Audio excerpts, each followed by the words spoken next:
This podcast was produced by OAR Dunedin with support from New Zealand On Air.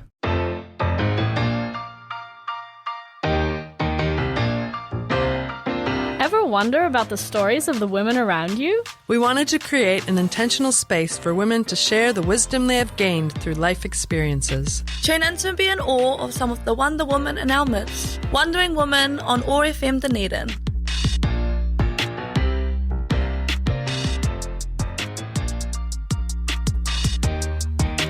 Hello, listeners. You are tuning in to Wondering Woman. I'm your host today, Emma, and today we are joined by special guest Ash Helm, and she is a Usui, thank you, Usui Reiki practitioner and counselor, and we are going to chat more about what she does and just wherever else the conversation goes today. So thank you very much, Ash, for being on the show. Thanks, Emma, for having me. This is very different for me, being interviewed in a way about what I do. So, yeah, I'm super grateful to be here, and I'm looking forward to seeing where this goes. Thank you. So basically, maybe we'll just go into very broad. If you don't mind telling us where you're from and how you ended up here in Ōtepoti, Dunedin. I was actually born here, so born and raised here in Ōtepoti, and I moved to Australia when I was like 18 perhaps, and I lived there for 12 years. So Australia really feels like a home to me as well. And like a lot of people, I came back to Ōtepoti in 2019, 2020, just at the start of the first lockdown. So I have been here since then. All right.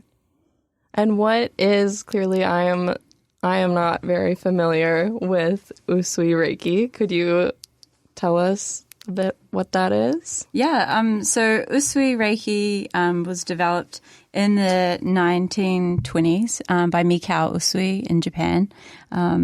He was a Tendai Buddhist, and he basically started clinics to support the healing of his people, and he initiated over 2,000 students into Reiki so they could continue this work. So basically, Reiki is a Japanese gentle energy healing therapy. So not in that it heals people, but that it supports the natural healing system of the body, the self-healing of the body. So it's designed to promote stress reduction, relaxation, and improve overall well-being. So the Rei in Reiki sort of stands for spiritual universal, and the key is life force energy. So, it's a spiritually guided life force energy therapy, I guess you could say. And basically it is a way of supporting other people's bodies to reduce stress and support their nervous system. So a lot of clients that I work with report benefits such as like reduced pain and stress, improved sleep, an increased sense of general well-being, and lessened symptoms of anxiety and depression. Okay. So you do that as part of your practice. Mm-hmm. And what does that look like when someone comes in to do Reiki with you? So that was a really great background, and I'm like, I want to. If I were to walk in, what could I expect? Yeah, that's a good question. So basically, I guess you're kind of walking into what you would sort of like anticipate walking into a massage would be. So there's a massage table, except you would remain fully clothed. So just resting on the table, blanket. There's nice soft music, an eye pillow, that kind of thing, and basically, before the session, I would run through what to expect and, just remind you that throughout the session, kind of you're in control. So if at any time you want to stop, or we also run through like where on your body you're feeling pain at the moment, or where you would prefer perhaps your my hands to be resting above. So with Reiki, it's basically a gentle touch, or you can hold the hands above the body. And basically starting down at your feet, I would make my way up towards your head over the space of 1 hour. So yeah, basically I reckon probably 10 minutes in, often clients will start snoring, or it's like a very deeply relaxing experience. But at the same time, perhaps you're kind of in a different state of consciousness that feels like just before sleep, like a slight dreamlike state. So you might have a lot happening mentally, you might have visuals, you might feel a lot physically, sensations like warmth. A lot of people report having kind of visual experiences of images and things in their head, or old memories come up. Often as well, maybe clients could experience like realizations about things that have, been sort of like on their minds, or that they're working through, or they might have emotional releases. That's also really common and totally welcomed. Wow, that sounds super relaxing. I should get you in for a session. Yeah, I would be really keen. We should have done this before, so that you had an idea of what it was. Yeah, well, I'm getting a really good idea. So that's part of what you do, and then you also, from my understanding, have this side of your practice that's counseling, or how does that also tie in? Or I guess if you could say more about what else you do with your Ash Helm counseling and wellness. Yeah, thank you. So I am a qualified counsellor, and within my private practice, I work for myself. I offer both counselling and Reiki. So these are sessions that are booked separately, but a lot of my clients, they come for both, or perhaps they come for counselling and they try a few sessions of Reiki and then just continue on with counselling. I've had one client come quite regularly for both for like 9 months or so. So that's been incredible working together in that way. But the foundation of my counselling work is person-centred counselling, which is a non-directive therapy developed by Carl Rogers, and it really empowers clients to lead sessions and to discover their own solutions. So it focuses on fostering personal growth and self-actualisation through a supportive and non-judgmental relationship.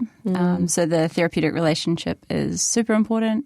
And it's really not about diagnosing or fixing problems, trying to fix somebody else's life, or even coming from a place where perhaps the therapist feels like they know more than the client, or that they know best, or that, I guess it kind of neutralizes things a bit, if that makes sense. So I don't believe that I'm the expert. I sort of believe that my clients are the experts of their own lives.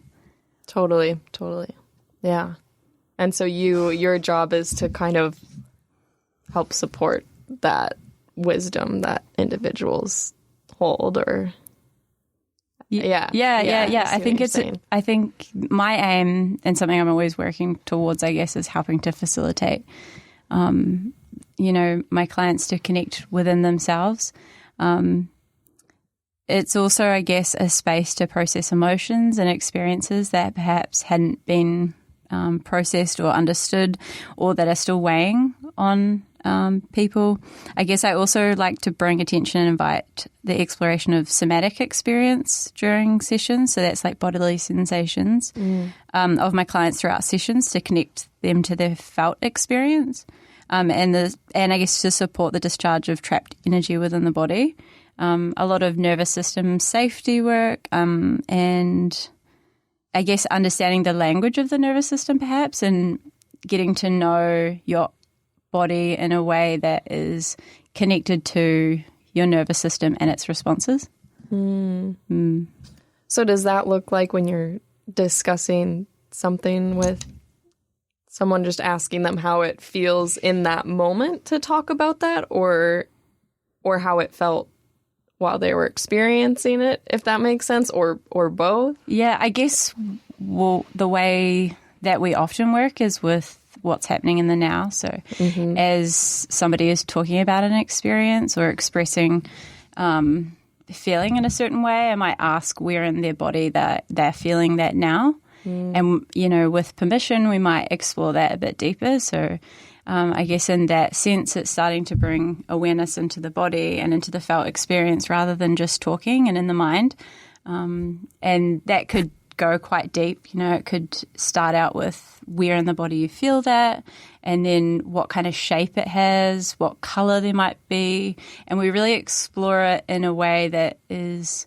I explain to some clients who feel a bit nervous maybe about saying like what color they feel in their body about this emotion, but that some of them get, you know, some of these explorations can be a bit like, I don't want to say silly, but like it's a bit nonsensical, right? Like sometimes someone might explain something like it feels like there's, I don't know, some funny character sitting on them, or like it can get very imaginative, this exploration, and in that way, I guess like I said, it helps to connect to the felt experience of the body and on a deeper level rather than just talking. Yeah, I've never thought about that.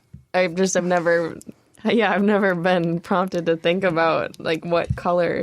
Well, that's really like something made me feel, but that's really cool. I find it. I find that a lot of my clients, even if they're a bit apprehensive at the start, end up kind of exploring their emotions and their felt experience in this way on a much deeper level, and will often feel like they've had a big shift in something that felt stuck, whether it was an emotion or it can be quite surprising what might come from that. There's a much deeper kind of like body of work called somatic experiencing. Dr. Peter Levine is somebody who really leads that area. But like I said, most of my work is more person-centered, so I kind of utilize a range of different therapies alongside that, and that sort of somatic work is something that we dip into, I guess. Cool. Yeah. And so that's, I think we skipped over this, but that's clearly you are an expert and a practitioner in this work, and you got your degree at the Polytechnic? I definitely feel the resistance to the word expert. Yeah, like, I know. I saw that.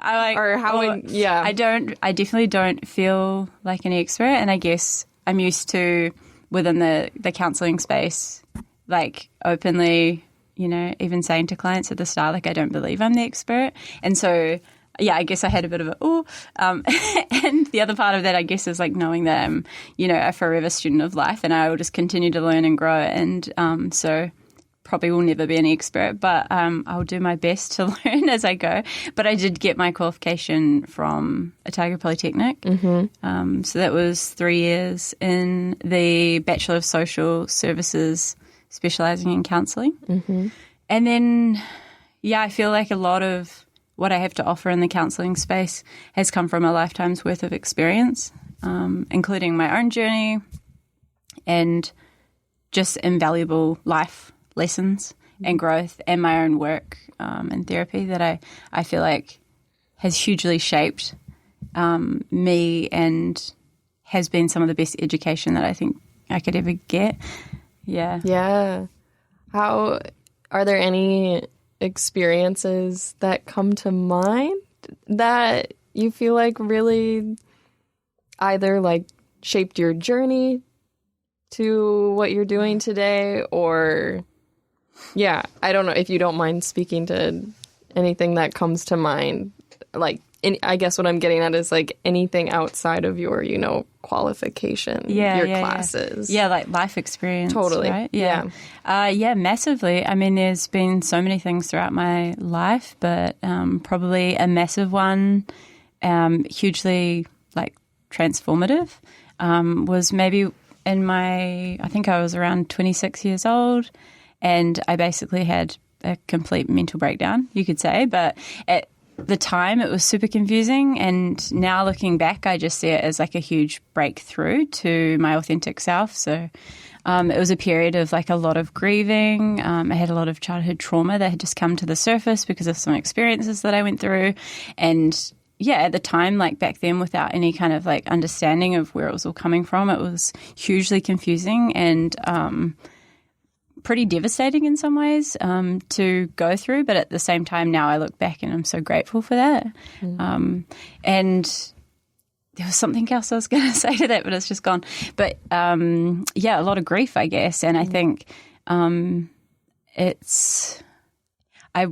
guess I just wouldn't be who I am now without that experience. But I think also sort of going there and doing the work, I started therapy then and was in therapy with an incredible, she was actually a clinical psychologist, but she worked as more of a counsellor called Linda Phillips, who totally changed my life. And I worked with her for perhaps 8 years, huge amount of time. And it was, invaluable. I think I owe a lot of my life to her, and she's somebody that I look up to as a human and as a therapist.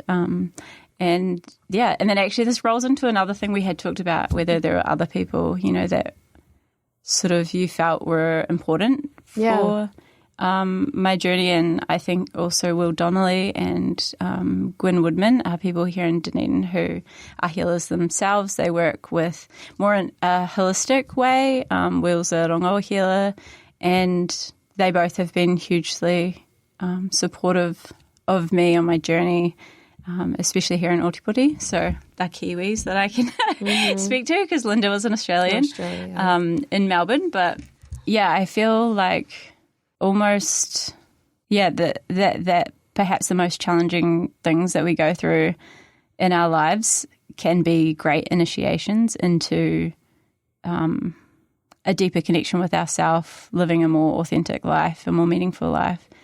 And it can be really freaking hard. But I feel like a lot of people can relate to this, where you look back and you think that really needed to happen.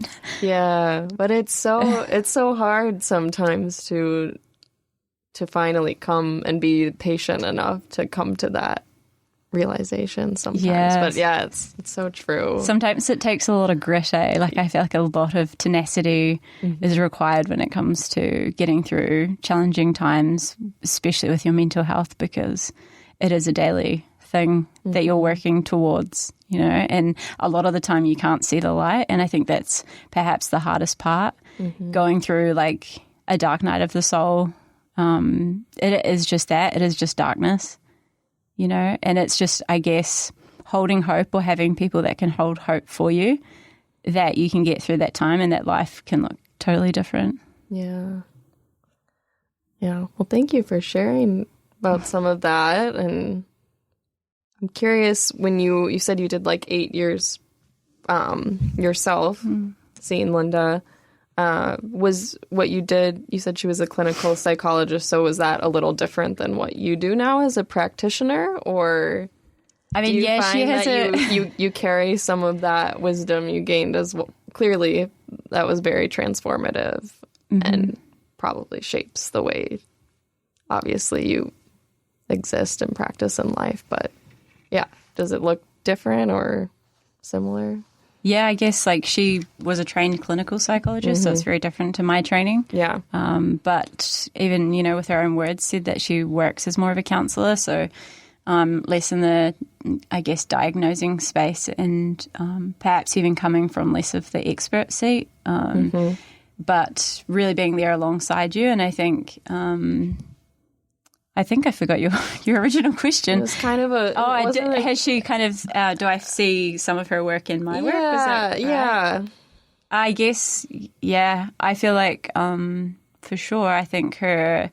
I'd like to think a lot of my work has been greatly influenced by our work together. Yeah. And her having probably felt a therapeutic relationship, so... a relationship with a therapist that felt so genuine, and that I genuinely felt her love and care and empathy, that I've known what that feels like. And I like to think that at least is definitely something that I carry with me in my own work. Right. It seems like you prioritize that, like building a genuine relationship with your clients. Yeah, that's definitely the heart of my work. I think you could be doing all sorts of therapy with people, but the most important part is the relationship. Does it feel genuine? You know, are you creating a space in which like clients feel safe and like that you genuinely care and that you have an authentic relationship and connection? Yeah, that's definitely the most important thing for me. Yeah. Well, let's see. I'm seeing where we want to go next. I guess I'm curious, besides you shared a bit about how you went through your own journey of grieving and healing for yourself and talking about some of those important people that have like held you in the space of darkness, and what you do for your clients as well. I'm curious if you have just any other practices for yourself that you do to promote wellness in your life? Yeah, that's a lovely question. I feel like many things. There's so many things. I think I was talking with a client about this even just last week, perhaps how much has changed. For me, I think maybe we had been talking about like living in a really fast-paced life. Like at one point I probably was the person who I did have like 3 jobs at once, you know, volunteering. I just had this like jam-packed life and it didn't allow much time for connection with myself or slowness or really even tapping into my felt experience day to day. So I think for me a massive part of how I live now is trying to slow down. And it's not something I'm perfect at, but it's something that I feel like has the most impact on my well-being if I'm living slow enough. So not doing things back to back and just taking that time in between. There's also, I guess, a whole heap of things that I do for my well-being. Like I like to lift weights, I like to walk, I like to go to saunas, I like to spend time with friends, just being silly and having fun.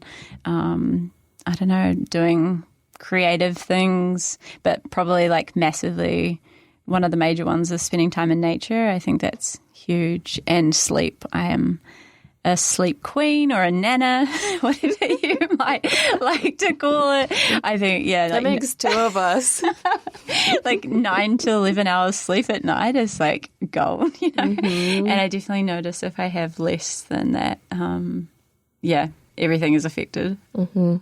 I think it's sometimes I say this, like it's such a gift you can give to yourself to go to bed early. Yeah. Like it's so simple, but I find also too, it just does so much for me the next day. Totally. It's like, do you want to have an amazing sleep and wake up feeling great and then have a great day, or like versus, you know, staying up late, feeling awful by the time I try to go to sleep, feeling overstimulated and then having a poor sleep and waking up and feeling terrible the next day. It just, I don't know. I think maybe when I was younger it was easier to get away with. But yeah, no, give me an early night and I'm happy. And what you said about being silly, I feel like I appreciate that so much about you. Like I enjoy your laughter and yeah. So thank you. I definitely have noticed that about you and knowing you for a few months. Yeah. Thank you. I've been traveling like around the world and I've been teased for my laugh in many different languages. Like the craziest cackle and it just gets more and more ridiculous and it's so loud and I don't know, at least it's authentic. But I love to laugh. It's the best. This is one thing it's gone by really fast. We only just have a couple minutes. So one thing I like to ask if I have the time is, this is really not related. Well, it could be. You mentioned you like to be outside is huge for you. What you like to do outside here in Dunedin? If you like to go to the beach, you have a favorite beach in Dunedin? Yeah. Or if you're not a beach person. But I think you are a beach person from what I know about you. Yeah. I am definitely a beach person. I think it's hard not to love the beach personally. I know some people don't like the sand, don't like the wind maybe. The beach feels like home to me. I would have to say St. Clair Beach. And it's maybe not that exotic in terms of beaches around Ōtepoti, but St. Clair for some reason feels like home. And when I think of like different places I've been, different places I've lived, the coastline is what I remember as something, so soothing about the vastness of the ocean and just being so close to it. I feel like it puts so much into perspective. So What is your favorite beach? Oh, so far, so hard. I think I really enjoyed Purakanui. Not down in the Catlins, but north. Yeah. I really liked the little caves on the side, and it was nice and long, so I could I like running and then going for a swim. So I had fun. That's nice. And the drive down was beautiful, like down the hill, the trees and the view. Yeah. We're so lucky here to have so lucky. So much beautiful nature too. Yeah. It's so close. Mm-hmm. And I just think it brings me just like such a calm presence, and to get that just breath of literally fresh air is such a gift. Yeah. So we are running out of time. I just want to say thank you, Ash, for being on the show today and for sharing your wisdom. And we'll be back again in the future.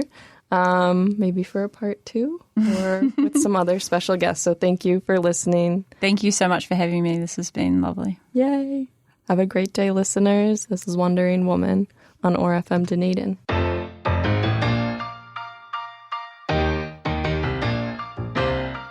Ever wonder about the stories of the women around you? We wanted to create an intentional space for women to share the wisdom they have gained through life experiences. Tune in to be in awe of some of the Wonder Women in our midst. Wandering Woman on ORFM Dunedin, 10 a.m. Sundays, replayed 6:30 Wednesdays. This podcast was produced by ORFM Dunedin with support from New Zealand On Air.